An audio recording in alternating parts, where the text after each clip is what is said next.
ഇന്നത്തെ ദിവസത്തിന് ഒരു പ്രത്യേകതയുണ്ട്. ഇന്ന് നവംബർ 8 ആണ്. നവംബർ 8 എന്ന് പറയുമ്പോൾ നിങ്ങളുടെ മനസ്സിലേക്ക് എന്താണ് പെട്ടെന്ന് ഓർമ്മ വരുന്നത്?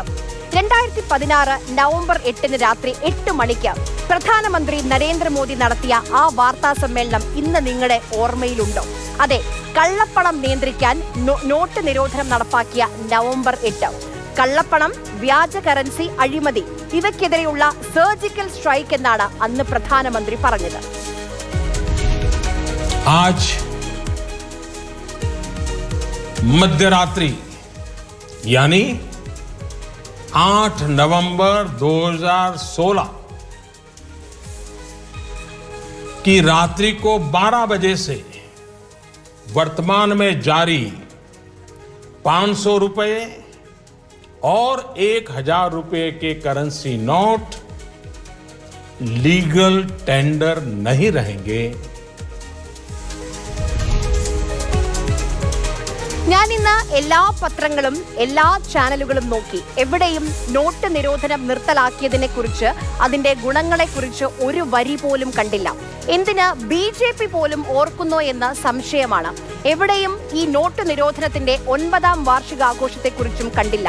അവിടെയാണ് പാർലമെന്റിൽ നമ്മുടെ മുൻ പ്രധാനമന്ത്രിയായ മൻമോഹൻ സിംഗിന്റെ ആ പ്രസംഗം അത് പ്രസക്തമാകുന്നത്. It is a case of organized loot and legalized plunder of the government.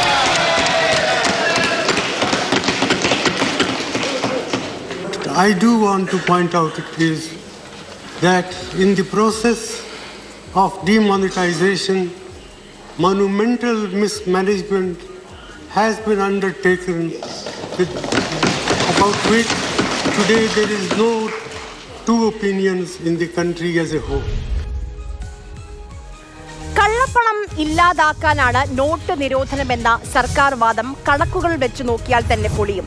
2016 അതായത് നോട്ട് നിരോധനം നടപ്പിലാക്കിയ വർഷം 15,92,00,000 രൂപയുടെ കള്ളപ്പണമായിരുന്നു കണ്ടുകിട്ടിയത്. നിരോധിച്ചതിന് ശേഷമുള്ള കണക്ക് നമുക്കൊന്ന് നോക്കിയാലോ. അതായത് 2016 നോട്ട് നിരോധനം നടപ്പിലാക്കുന്നത്.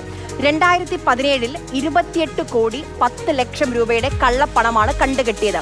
ഇനി അടുത്ത വർഷം അതായത് 2018 വന്നാൽ 17,95,00,000 രൂപ.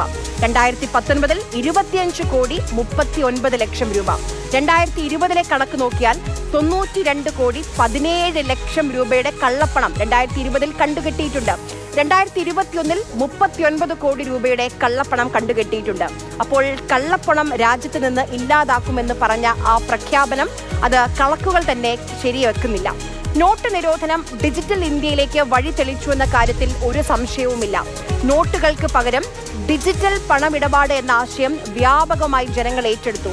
ഇന്ന് UPI ഇടപാടുകൾ ചെയ്യാത്ത മനുഷ്യരുണ്ടാകില്ല. ഒന്ന് പുറത്തിറങ്ങിയാൽ ഒരു സാധനം വാങ്ങിയാൽ ഞാനും നിങ്ങളും GPayയിലൂടെ ആയിരിക്കും പണം നൽകുക.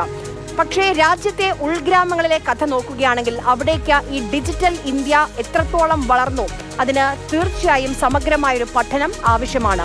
രഘുറാം രാജന്റെ I do what I do എന്ന പുസ്തകത്തിൽ നോട്ട് നിരോധനം ഇന്ത്യൻ സമ്പദ് വ്യവസ്ഥയ്ക്കുണ്ടാക്കിയ പ്രത്യാഘാതം സൂചിപ്പിക്കുന്നുണ്ട്.